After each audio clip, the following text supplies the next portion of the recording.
میں نے ایک بہت بڑے عرب عالم سے سنا, شیخ صالح العثیمین رحمہ اللہ تعالی, انہوں نے بیان میں فرمایا کہ عرب اسرائیل کی جنگ میں عربوں کو کبھی بھی فتح, بولو نا, نہیں ہوگی.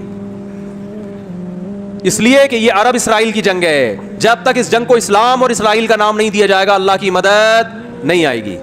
مسلم اسرائیل کی جنگ کہو گے تو مدد آئے گی. اللہ نے عربوں کی مدد کا وعدہ نہیں کیا. اگر اللہ نے عربوں کی مدد کا وعدہ کیا ہوتا تو اللہ محمد صلی اللہ علیہ وسلم کے مقابلے میں جو عرب لڑ رہے تھے وہ زیادہ تھے, میجورٹی میں تھے. ادھر جو عرب تھے وہ اقلیت میں تھے نبی کے ساتھ, ادھر عرب میجورٹی میں تھے. اللہ ان کی مدد کرتا, ابو جہل کی مدد کرتا, عتبہ ابن ولید کی مدد کرتا, ابو لہب کی مدد کرتا اللہ تعالیٰ. آپ صلی اللہ علیہ وسلم تنہا اور آپ کے ساتھ اکیلے ابو بکر.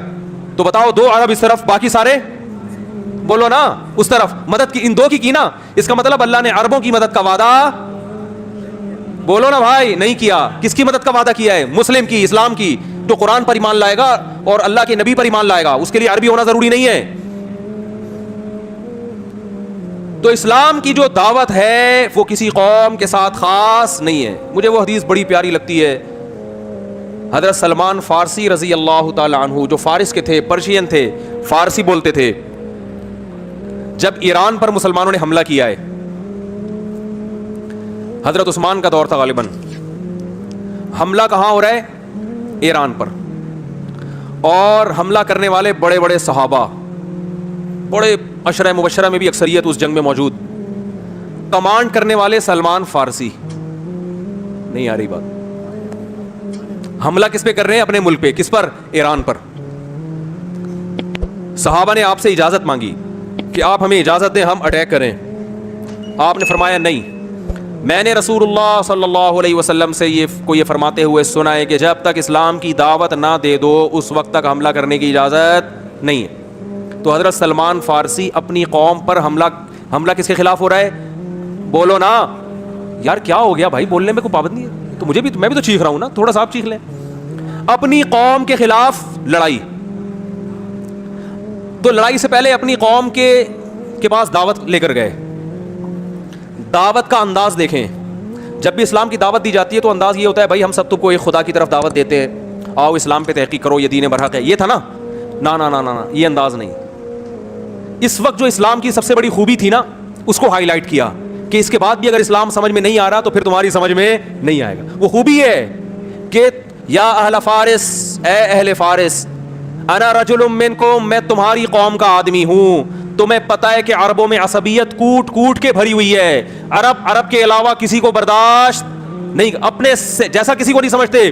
مجھے عرب نے نہ صرف یہ کہ عزت دی ہے اپنے جیسا, بلکہ اپنے سے برتر مجھے کمانڈر بنا دیا. عرب کی قیادت کس کے ہاتھ میں ہے؟ کمانڈر کون ہے؟ میں ہوں. یا اہل فارس, اے اہل فارس, انا رجل منکم, تمہاری قوم کا آدمی ہوں. ترون العرب یطیعوننی, چھوٹی موٹی قوم میری فرمانبرداری نہیں کر رہی. عرب کو دیکھ رہے ہو کہ تم میری کمانڈ کے تحت لڑ رہے ہیں. کیا انداز, خاندانی انداز تھا یا نہیں دعوت کا؟ آج اگر یہ چیز عربوں میں پیدا ہو جائے تو دنیا کا نقشہ بدل جائے گا. عرب کی عراق پر جب حملہ ہوا تو بعض عربوں نے نعرہ لگایا کہ کسی دوسرے عرب ملک پر ہم حملہ برداشت نہیں کریں گے. کاش وہ یہ کہہ دیتے کہ کسی دوسرے اسلامی ملک پر ہم حملہ برداشت, بولو نا, لیکن نہیں نکلتا منہ سے. عرب بھئی, عربوں کی تو مدد کہیں بھی نہیں قرآن میں لکھی ہوئی کہ اللہ کہتے ہیں میں عربوں سے محبت کرتا ہوں. ایک آیت بھی ہمیں ایسی نہیں ملی. یہ جو حدیث ہے کہ عربوں سے محبت کرو اس لیے کہ قرآن عربی حدیث من گھڑت ہے. ٹھیک ہے, ہم پھر بھی فضیلت کے قائل ہیں کہ اسلام آپ میں پہلے آیا, آپ نے دنیا کی قیادت کی, اس بیس پر ہم عزت دیں گے آپ کو. لیکن اللہ کی طرف سے مدد اس بیس پہ نہیں آئی. جب بنو عباس کی خلافت کا, اسلام میں 2 خلافتیں عربوں کی آئی ہیں اور تیسری خلافت اجمیوں کی. بنو امیہ کی خلافت ختم, پھر بنو عباس کی خلافت جب ختم ہوئی تھی اسلام تباہ ہونے والا تھا, لیکن ترک کھڑے ہوئے اور اللہ نے ان کے ذریعے اسلام کو دوبارہ زندہ کیا. اور یورپ کی آنکھوں میں آنکھیں ڈال کے بات کرتے تھے. اس وقت بیت المقدس محفوظ تھا. ترک خلیفہ سے اسرائیل نے بیت المقدس کی تھوڑی سی زمین مانگی تھی. ترک خلیفہ نے کہا تھا کہ مٹی لے جانے کی بھی اجازت نہیں, زمین تو دور کی بات, یہاں سے مٹی شاپر میں ڈال کے لے جانے کی بھی اجازت نہیں. اس وقت ہم اس قابل تھے کہ آنکھوں میں آنکھیں ڈال کے بات کرتے, اس لیے کہ اس وقت یہ جنگ عرب اسرائیل نہیں تھی بلکہ مسلم اور, بولو نا بھائی, اسرائیل. لوگ کہتے ہیں عرب جو ہے نا اسرائیل کو تسلیم کر رہے ہیں, تو بھائی کرنے دو. عربیت کی بیس پہ کر رہے ہیں, اسلام کی بیس پہ نہیں ہوگا. پاکستان اسلام کے نام پہ بنا ہے, عربیت کے نام پہ نہیں بنا. اس لیے پاکستان ابھی تک اسرائیل کو تسلیم نہیں کر رہا ہے اور انشاءاللہ نہیں کرے گا. اور اگر حکمران کرنے کی کوشش کریں گے تو ہم کرنے نہیں دیں گے انشاءاللہ. بیس اسلام ہے. آج کل میں کچھ ایتھیسٹ کی تقریریں سن رہا ہوں, بڑے نالائق ہیں, بڑے ہوشیار ہیں, باتوں کو بڑا گھماتے ہیں. اچھا, انہوں نے پھر بتایا کہ اسی وجہ سے یہاں پر جو سنگل مدر والی خواتین ہیں نا, سنگل مدر, ایسی مائیں سنگل, وہ کیا کہتے ہیں اس کو, سنگل مدر تو سنگل ہی ہوتی ہے, ایک بڑا مشہور لفظ انگلش میں استعمال ہوتا ہے, سنگل پیرنٹ, یعنی اس کا فادر مارکیٹ سے کیا ہے, ہمیشہ کے لیے شارٹ ہو گیا. تو وہ ڈپریشن میں چلی جاتی ہیں ایسی, اور لاکھوں کروڑوں لڑکیاں اس طرح سے ڈپریشن میں گئی ہوئی ہیں. پھر ان کے لیے ادارے بنے ہوئے ہیں جو ان کو تسلیاں دیتے ہیں. یہ ہے آزادی, عورت کی آزادی, کماؤ, جاب کرو, مرد کے سہارے پہ مت جیو. ہمارے ہاں ذرا سروے کر کے دیکھو مردوں کا حال کیا ہے. لطیفے کس پہ بنتے ہیں شادی کے بعد, آدمیوں پہ بنتے ہیں. ٹھیک ہے کہ کچھ گھروں میں ناانصافیاں بھی ہوتی ہیں, ظلم بھی ہوتا ہے, مانتا ہوں, میجورٹی ایسی نہیں ہے. ایسی ہوتی تو یہ تمیز سے تھوڑی یہاں بیٹھے ہوئے ہوتے, ٹوپیاں سر پہ لگا کے جمعے کی نماز. سب کے پیرنٹس جتنے یہاں لوگ بیٹھے ہیں, بتاؤ آپ سب کے باپوں نے آپ کی ماؤں کے ساتھ اچھا سلوک کیا, وفاداری کی کہ نہیں کی؟ اس پورے مجمع میں ایک آدھ شاید ایسا ہوگا جو یہ کہے گا میرے ابا نے میری اماں کے ساتھ اچھا نہیں کیا. 99.9% ایسے ہوں گے جو کہیں گے بھائی ہمارے ابا نے اماں کو گھر بھی لے کے دیا, ہمیں بھی اسکول میں پڑھایا, اور اب بھی ہماری اماں عزت احترام کے ساتھ گھر میں بیٹھی ہوئی ہیں. 99.9%. تو میں ایک ایتھیسٹ کی تقریر سن رہا تھا ایک ہفتہ پہلے یوٹیوب پہ, نام اس لیے نہیں بتاؤں گا کہ مشہور ہو جائے گا, کیونکہ ہم نے بہت سے نالائقوں کو بہت نام لے کے نا بہت مشہور کر دیا ہے, اور وہ بھی میرا نام نہیں لیتا, حالانکہ اس کو پتا ہے کہ میں ایتھیزم کے خلاف بہت بولتا ہوں. وہ کیوں میرا نام نہیں لے رہا, اس کو پتا ہے مفتی صاحب جواب کیا دے رہے ہیں میرے خلاف, خاندانی. وہ نام بھی ایسے لوگوں کے لیتا ہے جن کو سن کے لوگ اور اسلام سے دور ہو جاتے ہیں. ان کا نام لے کے کہتا ہے انہوں نے جو اسلام کی دلیل دی ہے نا یہ غلط دلیل دی ہے, تاکہ لوگ ان کو سنیں اور ویسے ہی کنفیوژن کا شکار ہو جائیں. کچھ ایسے اسلامک اسکالر ہیں تو نہیں اسلامی لیکن مشہور ہیں کہ اسلامک اسکالر ہیں. تو اس نے ایک خاتون کو بٹھایا ہوا, وہ بھی خدا کا انکار کرنے والی. وہ کہہ رہی ہیں اسلام نے کیسی سختی کی ہے عورتوں کے اوپر, ایسی سختی کی ہے کہ مرد زبان سے 3 لفظ نکالتا ہے اور بیچاری عورت کا بیڑا غرق ہو جاتا ہے. 3 دفعہ طلاق نکالتا ہے اور عورت کا بیڑا کیا ہو جاتا ہے, غرق. اور پھر کہنے لگی انڈیا نے اچھا کیا کہ 3 طلاقوں پہ پابندی لگائی اور اس پہ سزا رکھی ہے, اور بیڑا غرق ہو جاتا ہے. تو تائید کر رہا ہے وہ اس کی سامنے جو بیٹھا ہوا ہے, اور 2-4 لوگ اور بھی, ہاں یار یہ دیکھو اتنا بڑا رشتہ, اتنا گہرا رشتہ, 3 لفظ نکالے اور کیا ہو گیا, ختم. اچھا, اس سے پہلے یہ تقریر کر رہی ہے کہ اسلام نے عورت کو مرد کا تابع بنا دیا ہے, ایکولیٹی نہیں ہے اسلام میں, ہیں جاب نہیں کر رہی اور یہ وغیرہ وغیرہ. میں نے اسی وقت پکڑا, وہ میرے سامنے تو ہوتی تو میں اس کو جواب دیتا کہ اگر اسلام نے عورت کو بیوی بنا کے ظلم کر دیا اور مرد کے ماتحت بنا دیا, تو جب مرد نے دھڑا دھڑ 3 طلاقیں نکالی تو عورت کو تو خوشی سے پاگل ہو جانا چاہیے کہ میں مرد کی قید سے آزاد ہو گئی. تو اب اس پہ ترس کیوں کھا رہی ہو اتنا؟ یہ تضاد ہے یا نہیں ہے؟ نہیں آ رہی بات. اگر یہ آپ سمجھ رہی ہو کہ اس کا گھر تباہ ہو گیا, وہ بیچاری مظلوم ہے, اس کا مطلب شوہر بہت بڑی نعمت تھا جو اس کو ملا ہوا ہے, اور شوہر آدمی ہوتا ہے. اس کا مطلب عورت کے لیے مرد یعنی ہسبینڈ ایک بہت مقدس رشتہ ہے, جس کو مل جائے اس کو شکر ادا کرنا چاہیے, اور یہ اسلام نے دیا ہے. نہیں آ رہی میرا خیال ہے بات. کھوپڑی نہیں ہے ان لوگوں کے پاس, باتوں کو کیا کر رہے ہیں, اپنے ہی باتوں میں تضاد. وہ جیسے میں نے بتایا نا ویمن رائٹس والی خاتون ایک ٹی وی پہ میرے سامنے بیٹھی ہوئی تھی کیمرے میں, تو میں نے کہا مجھے وہ شکر ہے اس وقت میں نے ان کو یہ چٹکلا نہیں سنایا. ایک دفعہ میں نے ٹیلی ویژن میں ایسا ہی کوئی چٹکلا سنا دیا تھا جو اینکر کی جو ہنسی چھوٹی ہے نا, وہ کیمرے کے سامنے کہہ رہا ہے یار اللہ کا واسطہ مفتی صاحب ہلکا ہاتھ رکھو. تو وہ ویمن رائٹس کی جو خاتون تھی نا, انہوں نے خواتین کے حقوق میں کچھ ضرورت سے زیادہ بولتی ہیں. یہ مانتا ہوں خواتین پہ ظلم ہوتا ہے تو مردوں پہ بھی ہوتا ہے, دونوں پہ ہوتا ہے. تو انہوں نے بولنا شروع کیا, ہمارے ہاں ڈیلیوری کے دوران ہر 3 منٹ میں اتنی عورتیں مر جاتی ہیں, اور تیزاب پھینکنے سے اتنی عورتوں کا بیڑا غرق ہو جاتا ہے, یہ کرنے سے اتنی عورتیں مر جاتی ہیں, پتہ نہیں 3 منٹ میں یہ, 4 منٹ میں یہ, 5 منٹ میں یہ, 6 منٹ میں اتنی عورتیں, 7 منٹ میں اتنی عورتیں. تو مجھے خیال ہوا, میں نے کہا کہ یار میں گھر فون کرتا ہوں, گھر والے خیریت سے ہیں کہ اتنی 2-3 منٹ میں اتنی انہوں نے مار دی ہیں, تو پتہ نہیں میرے گھر میں کوئی زندہ بچا بھی ہے کہ نہیں بچا ہے. ایسی رپورٹ پیش کرو اس کو کم از کم. اور پھر میں نے کہا اتنی ڈیلیوری ہو نہیں رہی ہے جتنی ڈیلیوری سے عورتیں مار رہی ہیں. یہ ڈیلیوری آج کل خواتین کے بچے کہاں پیدا ہو رہے ہیں, 2 کے بعد تو بریک ختم, تو بہت 3 ہو گئے. بچوں کا ریشو اتنا کم اتنے پیدا نہیں ہو رہے جتنے انہوں نے بچوں کی نسبت پیدا کرنے والی ماؤں کو مارا ہے اسپیڈ کے ساتھ. تو میں کہنے والا تھا محترمہ مر رہی ہیں لیکن آپ کی اسپیڈ کچھ ضرورت سے زیادہ تیز ہے, تھوڑی اسپیڈ کم کر لیں. صحیح ہے نا؟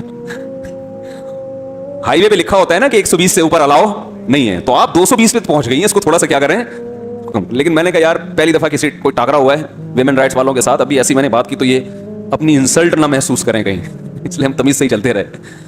تو وہ جو ایتھیس اور خاتون ہے وہ انٹرویو دیتے ہوئے یوٹیوب چینل پہ کہہ رہی ہے کہ اسلام نے, پہلے کہہ رہی ہے کہ اسلام نے عورت کو, مرد آزاد ہے, عورت بھی کیا ہے آزاد, کوئی ایک دوسرے کے غلام نہیں ہے, دونوں پیرلل ہیں, دونوں برابر ہیں. کہہ رہی ہے اسلام نے دیکھو 3 دفعہ زبان سے نکالو اور کیا ہو جاتا ہے بس اس کو زندگی تباہ. تو کیوں تباہ ہو گئی؟ اگر اسلام نے بیوی بنا کے عورت کو فار ایگزامپل فرض کرو غلام بنا دیا, تو آپ کو تو خوش ہونا چاہیے کہ اس غلامی سے نکالنا بہت آسان کر دیا اسلام نے. 3 دفعہ منہ سے بولو ختم. لیکن آپ مانتی ہو کہ مسلمان جب 3 طلاقیں دیتا ہے تو عورت کا بیڑا غرق ہوتا. مانتا ہوں کہ ہوتا ہے غرق. یہ غرق اس لیے ہوا ہے کہ یہ بہت بڑی نعمت اس کو ملی ہوئی تھی, اور یہ نعمت کس نے دی تھی؟ اسلام نے دی تھی, جو اس کو بھی محافظ, اس کے بچوں کا بھی محافظ. سمجھ میں آ رہی ہے بات؟ ہاں, یہ آپ کہہ سکتے ہیں کہ جب اتنی بڑی نعمت ہے عورت کے حق میں شوہر, اور پہلے تو میں بتا دوں بڑی نعمت ہے, تبھی تو اسلام عورت کو عدت گزارنے کا حکم دیتا ہے. اور فقہاء اس کی حکمت, بہت سی حکمتوں میں ایک یہ بھی ہے کہ بزوال نعمت الزوج, شوہر کی نعمت اس سے چھن گئی ہے, اس کو احساس ہوگا اس کا, عدت گزارے گی تاکہ دوبارہ شوہر ملے گا تو اس کی قدر کرے گی کہ مجھے سوگ منانے کا حکم شریعت نے اس لیے دیا تھا کہ شوہر ایک بہت بڑی نعمت ہے جو مجھ سے چھن گئی, ورنہ اسلام سوگ منانے کی کہاں اجازت دیتا ہے.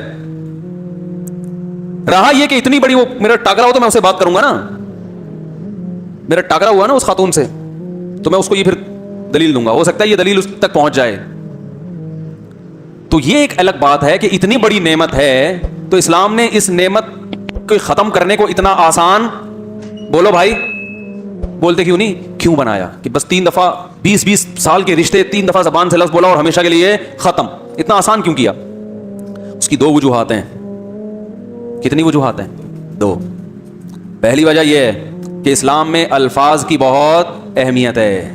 اسلام آپ کے جو زبان سے نکلے ہوئے الفاظ ہیں ان کو ویلیو دیتا ہے, لہذا اسلامی معاشرے میں کامیاب زندگی گزارنے کے لیے آپ کو اپنی زبان کی حفاظت کرنی پڑے گی. اور یہ صرف اسلام میں نہیں ہے, ہر کامیاب ادارے میں یہی اصول ہے کہ زبان سے نکلے ہوئے الفاظ ریورس نہیں ہوتے, ورنہ ایک بھیڑ چال چل جائے, بھیڑ چال والا نظام ہوگا. فوج میں کوئی جونیئر اپنے آفیسر کو 3 فحش گالیاں نکال دے کھڑے کھڑے ہیں بھائی. ایک عام رنگروٹ سے کوئی بریگیڈیئر ملنے کے لیے آیا ڈیوٹی کے دوران, اور وہ اپنے بریگیڈیئر کو کیا کہے 3 دفعہ کوئی بھاری بھرکم گالیاں نکال دے, ایک ہی کافی ہو جائے گی, اسی کے پہ وہی اثر ہوگا جو 3 کے بعد ہوتا ہے. کورٹ مارشل ہوگا کہ نہیں ہوگا؟ ایسی کی چمڑی ادھیڑ دیں گے اس کی, ایسی کی تیسی ہو جائے گی. اب وہ کیا غصے میں تو انسان کچھ بھی بول سکتا ہے, سر ایکچولی مجھے بہت غصہ آیا ہوا تھا, ایکچولی میں بہت تیش میں آ گیا تھا, اتنی دیر سے پریڈ میں دھوپ میں کھڑا ہوا ہوں, ایکچولی میں یہ, اور زبان سے 3 الفاظ ہی تو نکلے, 3 بھی نہیں, ایک ہی نکلا ہے نا, تو کیا ہو گیا؟ وہ کہے گا سائڈ پہ آ جا, وہ کیا کہے گا اس کو ذرا چھاؤں میں لے جاؤ. وہ کہے گا آج تک فوج کی تاریخ میں ایسا کسی کی زبان سے لفظ نہیں نکلا, اور جس سے نکلا ہے تو اس کا بیڑا بھی غرق ہوا ہے. وہ یہ اتنے سارے جو کھڑے ہوئے ہیں ان میں سے کسی کی زبان سے نہیں نکلا, حالانکہ یہ بھی دھوپ میں کئی گھنٹوں سے کھڑے ہوئے ہیں. اس کی وجہ ہے کہ ان کو پتا ہے کہ یہ زبان سے لفظ نکلے گا تو اس کا نتیجہ کیا نکلے گا. اس کو پتا ہے کوئی آدمی اپنے باپ کو گالی دے دوبارہ باپ سے نظریں ملانے کے قابل رہے گا؟ اسی وجہ سے لوگ نہیں دیتے. ان کو پتا ہے بھائی یہ باپ کو گالی جو ہے نا یہ ہلکی بات نہیں, جتنا بھی غصہ آئے مارے بھی کھا لیتے ہیں, ابا کو گالی نہیں دیتے ہوں گے جو بہت ہی گھٹیا اور غیر خاندانی لوگ ہیں. نارملی نہیں ہے یہ, ایسا پٹتے ہیں, ماؤں سے بھی پٹتے ہیں, باپوں سے بھی پٹتے ہیں, اس لیے کہ اس لفظ کے میننگ معلوم ہے اور اس کا پتہ ہے کہ اس کے اثرات خطرناک نکلیں گے. ایک دفعہ بھی گالی نہیں دی جاتی, اور جو دیتے ہیں پھر اس کے اثرات بھی ہوتے ہیں. تو اسلام میں الفاظ کی بہت ویلیو ہے, سوچ سمجھ کے بولو. دوسری بات کہ اگر ہم یہ فرض کر لیں کہ اسلام کا یہ نظام غلط ہے, تھوڑی دیر کے لیے فرض کر لیں کہ 20 25 سال پرانے رشتے, اتنے بچے بھی ہو چکے ہیں, صرف 3 لفظ زبان سے بولے اور وہ رشتہ ہمیشہ کے لیے ختم ہو گیا. فرض کر لو اسلام کا یہ سسٹم کیا ہے, غلط ہے. تو ظاہر ہے پھر جو لبرل لوگوں کے پاس سسٹم ہے وہ صحیح ہے. پھر کیا خیال ہے کہ عدالت سے کیا لو, عدالت علیحدگی کرے گی, مرد کو رائٹ نہیں ہے. تو ہم دونوں سسٹم میں تقابل کرتے ہیں, کمپیئر کرتے ہیں کہ طلاق کا ریشو کس سسٹم کو فالو کرنے والے لوگوں میں زیادہ ہے اور کس سسٹم کو فالو کرنے والے لوگوں میں کم ہے. تو آپ کی اطلاع کے لیے عرض ہے کہ دنیا میں سب سے کم طلاق کا ریشو مسلمانوں میں ہے, حالانکہ طلاق سب سے آسان ہے. اور دنیا میں سب سے زیادہ طلاق کا ریشو ہندوؤں اور گوروں میں ہے, حالانکہ ان کے یہاں طلاق دینا مشکل ہے. جن کے ہاں طلاق دینا مشکل ہے ان کے ہاں ریشو زیادہ, جن کے ہاں آسان ہے ان کے ہاں ریشو کم. اس کا مطلب آپ کا سسٹم دیکھنے میں اچھا ہے, حقیقت میں اچھا نہیں ہے. ہمارا دیکھنے میں اچھا نہیں ہے, گہرائی میں جاؤ گے پتا چلے گا بہت اچھا ہے. اور جو اس سسٹم میں آپ کو خرابی لگ رہی ہے نا, یہی خرابی اس کا حسن ہے. اسی وجہ سے نہیں ہے طلاق, اس لیے کہ مرد کو پتا ہے کہ 3 دے دی تو ریورس گیئر نہیں ہے. یہی چیز مرد کو طلاق دینے سے روکتی ہے. اور آپ کیا پتا ہے 10 دفعہ عدالت میں نکاح بھی ہو سکتا ہے, 10 دفعہ عدالت میں طلاق بھی ہو سکتی ہے. یہی چیز آپ کو ڈیورس پر مجبور کرتی ہے. بہت مشکل ہے بات سمجھانا. ارے مشاہدے سے بڑھ کر بھی کوئی دلیل ہوتی ہے. دیکھو 1-2 آدمی ہیں, 2 مریض. ایک مریض کو حکیم نے کہا, دونوں باریک دبلے, ایک مریض کو حکیم نے کہا کہ اس کو خربوزہ کھلاؤ اس کی صحت اچھی ہو جائے گی. دوسرا حکیم کہہ رہا نہیں خربوزہ نہیں, اس کو سیب کھلاؤ. اب دونوں حکیموں کا کیا ہو گیا, اختلاف. اب آپ نے خود ریسرچ شروع کی کہ یار ان دونوں پیشنٹ کو خربوزے سے صحیح ہوں گے یا سیب سے صحیح ہوں گے. تو آپ نے گوگل پہ سرچ کرنا شروع کیا, سیب میں کیا ہے, خربوزے میں کیا ہے, اس کی بیماری کیا ہے, اس کی بیماری سے کون سا پھل زیادہ میچ کر رہا ہے. بڑے لمبی چوڑی تحقیقات کے بعد آپ نے سیب تجویز کیا. فار ایگزامپل, مثال دینے میں گورنمنٹ کی طرف سے کوئی پابندی نہیں ہے. لوگ کہتے ہیں پتہ نہیں کس قسم کی مثالیں دے رہے ہیں. اب آپ نے وسیم کو سیب کھلا دیا, وہ اور باریک ہو گیا. خربوزے کے بارے میں آپ کی کوئی تحقیق نہیں تھی, بلکہ جتنی تحقیقات گوگل پہ آپ نے سرچ کی اس سے لگتا تھا کہ خربوزہ فار ایگزامپل, مثال کے طور پر, گورنمنٹ نے پابندی چونکہ نہیں لگائی ہے اس لیے مثال دے رہا ہوں کہ اور کمزور کر دے گا آپ کو, لیکن وہ آپ نے سلیم کو کھلایا, اس سے وہ کیا ہو گیا, صحت مند. تو آپ کہو گے رپورٹیں گئی, بولو بھائی دل. اگر کوئی کہے نا اب سلیم نے خربوزہ کھایا تو صحت مند ہو گیا, سیب کھایا تو دبلا ہو گیا. اب جتنے بھی حکیم ساری رپورٹیں لے کر آئیں گے, یار خربوزے سے یہ نہیں ہوتا, اصل میں تو تمہیں سیب کھاؤ, وہ کہے گا ان رپورٹوں کو اپنے پاس رکھو. مشاہدے سے بڑھ کر کوئی دلیل نہیں ہوتی. مشاہدہ یہ ہے کہ مسلمانوں کا جو فیملی سسٹم ہے آج بھی پوری دنیا میں سب سے زیادہ خاندانی ہے, نمبر 1 ہے. اتنا برداشت کسی کے باپ میں دم نہیں ہے جتنا ہم اپنی بیویوں کو, مسلمان مرد یعنی ہم سے مراد, برداشت کرتے ہیں. ہم اس گھر میں بھی بیان جاتا ہے نا, بولے اچھا یعنی ہم سے مراد ہم سب, غلطی سے ہم نکل گیا تھا, آپ بھی شامل تھے اس میں. اتنا دم کسی میں آج کل نہیں ہے. سروے کرو پتا چلے گا.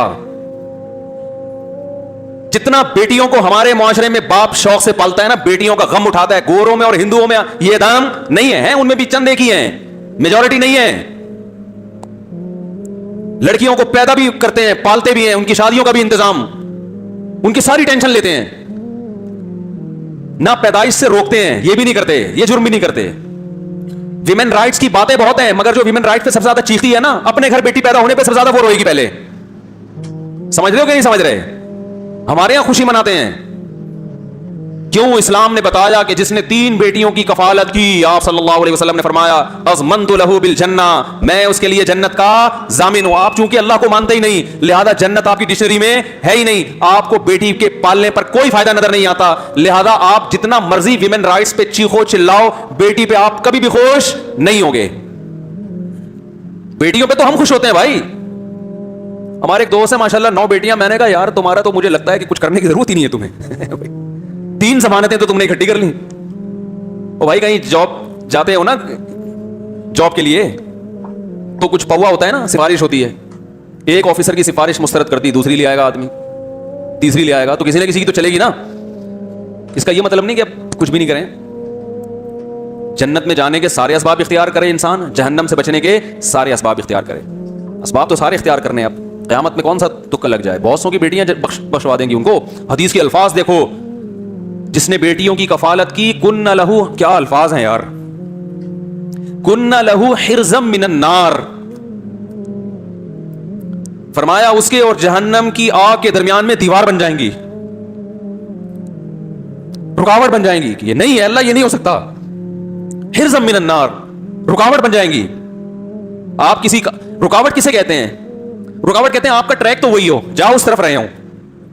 جیسے آپ جا رہے ہوتے ہیں, کسی گلی میں مڑنا ہوتا ہے, آپ کی نیت یہی ہے اسی گلی میں گھسنا ہے, لیکن بیریئر لگا ہوتا ہے. آپ کہتے ہیں یار چاہتا تو ہوں مگر اس بیریئر کی وجہ سے نہیں جا سکتا. کیا مطلب؟ وہ گناہگار باپ جو اپنے عمل سے یہ ثابت کیا اس نے کہ میں جہنم میں جانا چاہتا ہوں, عمل اس کو کہاں لے کے جا رہا ہے؟ جہنم. لیکن بیریئر کس کا ہوگا؟ بیٹیوں کا بیریئر ہوگا جو اسے روک دیں گی. تو ویمن رائٹس بہت میڈیا پہ بکواسات کی جا رہی ہیں اسلام کے خلاف, بہت کچھ لبرل لوگ اسلام خواتین کے حقوق کے نام پہ بیڑا غرق کر رہے ہیں. اور وہ محترمہ یہ بھی فرما رہی تھی کہ اسلام نے عورت پہ اتنے ظلم کیے, مگر پھر بھی حیرانگی ہوتی ہے پاکستان میں عورتیں اسکارف لیتی ہیں اور مذہب کو فالو کرتی ہیں. یہ صرف برین واشنگ ہے. ان مولویوں نے عورتوں کا برین کیا کر دیا ہے, واش کر دیا, کہ ان سے سارے حقوق چھین کے بھی ان کو اسلام اچھا لگ رہا ہے.